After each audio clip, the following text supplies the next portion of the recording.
अपने अपने फोन्स की लाइट ऑन कर लीजिए, एक आखिरी तस्वीर करेंगे please. This is the historical moment, it's the biggest moment of my life.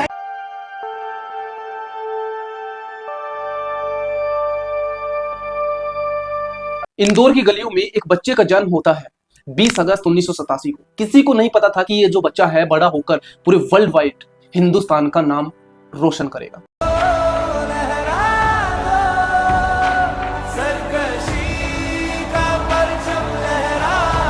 हम बात कर रहे हैं जाकिर खान की, जो कॉमेडियन नहीं लोगों का सुकून है।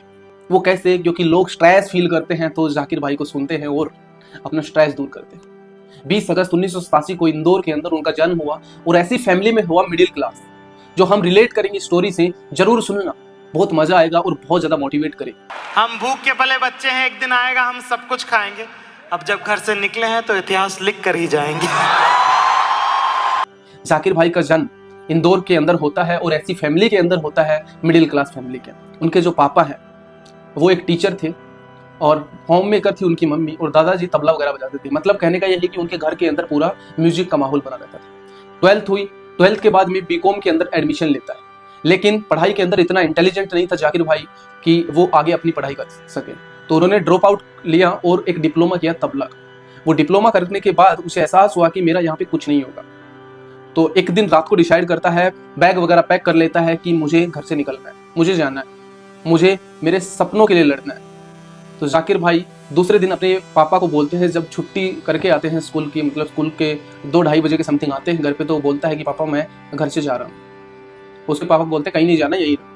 लेकिन उन्होंने डिसाइड कर लिया था कि मुझे जाना है। उनकी माँ ने सुना और उन्हें 1500 रुपए दी थी। जब जाकिर भाई दिल्ली आया तो वहां पे पता चला कि यहाँ पे तो खर्चा मेरा मोटा होने वाला है, क्योंकि रेंट भी देना, खाना भी, रहना भी, पीना भी, ये काफी चीजें उनको देखनी पड़ती थी। फिर उसका एक दोस्त आया, उस दोस्त के साथ में वो रहने लग गया। दीपावली का दिन था, जाकिर भाई को उनके घर से कॉल आता है कि बेटा दीपावली है, आ जाओ घर पे। तो उसका दोस्त तो चला जाता है, लेकिन जाकिर भाई बोलते हैं कि मैं नहीं आऊंगा, और रूम के ऊपर वो रोने लग जाता है और रो के ऐसे सोचता है कि मैं मेरी जिंदगी में कुछ नहीं कर पाऊंगा, थोड़ा डिमोलाइज हो जाता है। लेकिन उसके बाद नवंबर की बात है तो जाकिर भाई अपनी जो हुडी वगैरह डालकर वो सड़क पे निकल जाता है।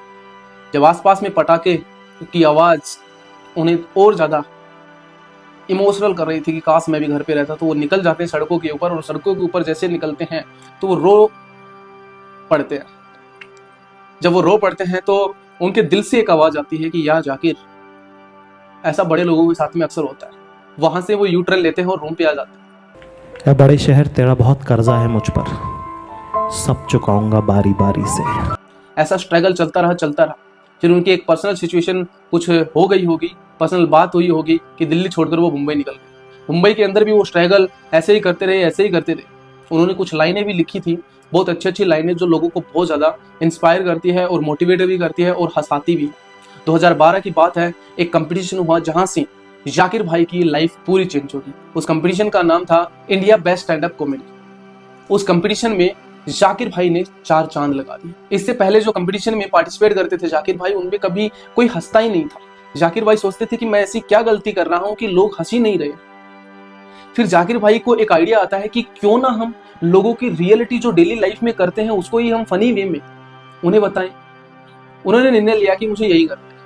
लोगों की लाइफ जो डेली होता है, मेरे साथ में होता है और लोगों के साथ में होता है, उसको फनी वे से लोगों के सामने पेश करना स्टार्ट कर।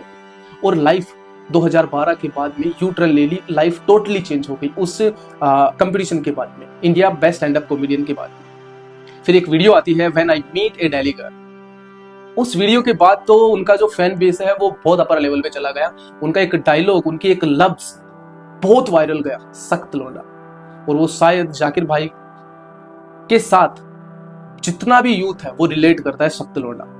उसके बाद जाकिर भाई की लाइफ 2025 तक स्ट्रगल भरी रही, करते रहे काम। फिर 2025 के अंदर एक ऐसा मोड आता है कि हिंदुस्तान के अंदर पहले नाम चलता था जाकिर भाई का, वो पूरे वर्ल्ड वाइड चलने लग गया। 2025 अमेरिका के अंदर एक ग्राउंड है, मेडिसन स्क्वायर ग्राउंड। हर एक आर्टिस्ट का सपना होता है कि उस ग्राउंड, उस स्टेज पर मैं परफॉर्मेंस दूं, क्योंकि बड़े बड़े जो सेलिब्रिटी होते हैं, बड़े बड़े जो आर्टिस्ट होते हैं, वो वहाँ पे परफॉर्मेंस देते हैं। जैसे आपको मैं बताऊं तो शाहरुख खान, आपके माइकल जैक्सन जैसे वहाँ पे परफॉर्मेंस कर चुके हैं। और सबसे कमाल की बात तो ये थी कि जब जाकिर उस स्टेज के ऊपर गया तो वह बंदा हिंदुस्तान का पहला बंदा था कि वहां पर हिंदी में परफॉर्मेंस दे रहा था। सबसे बड़ी बात ये थी, क्योंकि बहुत सारे लोग तो हिंदी बोलने में कतराते हैं कि क्या यार मेरी वैल्यू रहेगी, अपनी मातृभाषा हिंदी है। तो कॉन्फिडेंस से बोलिए आप, कोई दिक्कत वाली बात नहीं है, क्योंकि आपका कॉन्फिडेंस ही झलकता है लोगों के सामने।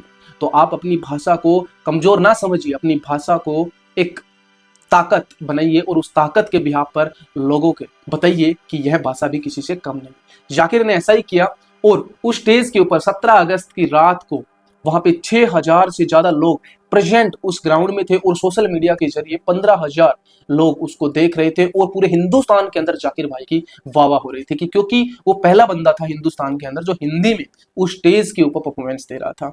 और सबसे कमाल की बात तो ये होती है, जब जाकिर भाई वहां पे परफॉर्मेंस दे रहे थे तो बीच में परफॉर्मेंस को रोकते हैं और मम्मी पापा को वीडियो कॉल करते हैं और दर्शकों के सामने ऐसे कर देते हैं, पापा ये लोग सब कुछ बोलने वाले हैं आप लोग को।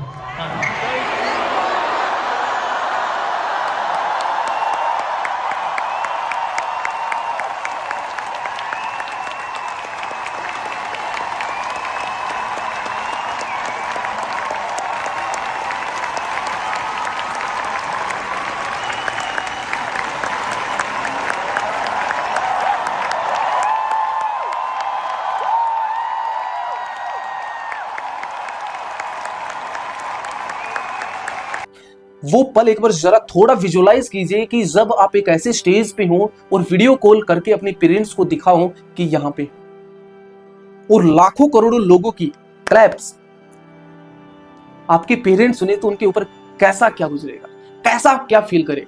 जाकिर भाई बड़ा सिंपल इंसान है, उनकी लाइफ से हमें सीखने को मिलता है कि आप गरीब फैमिली में पैदा हुए हैं, मिडिल क्लास फैमिली में पैदा हुए हैं, वो मैटर नहीं करता। आपके अंदर जज्बा, आपका गोल, आपका सपना कितना बड़ा है वो मैटर करता है, और आपकी स्ट्रगल मैटर करती है, आपका माइंडसेट मैटर करता है। प्रॉब्लम, स्ट्रगल ये चलता रहता है, ये दैट इज टेम्परेरी, ये एक टेम्परेरी है। आप इन्हें फोकस ना कीजिए, स्ट्रगल तो करना है, अगर जितना बड़ा आपका सपना होगा उतना ही बड़ा आपका मेहनत होगा। तो जाकिर भाई की स्टोरी बड़ी इंस्पायर है, क्योंकि जाकिर भाई कर सकते हैं तो हम भी कर सकते हैं। वो बंदा इतनी स्ट्रगल के बाद में भी वहां पहुंच सकता है तो हम भी पहुंच सकते हैं। Be positive, always time. अगर आपको ये लग रहा है कि मुझसे नहीं हो रहा और मैं नहीं कर पाऊंगा, ये बड़ा ही self pity is the best luxury human being can have. मुझसे नहीं हो रहा है, मैं कर नहीं पा रहा हूँ, अरे यार ये कैसे होगा मुझ पर। कोई भी काम जब आप प्रोफेशनली करते हो तो ये आपको क्या फील होता है वो मायने नहीं रखता, आपको क्या फील कराना है वो मायने रखता है।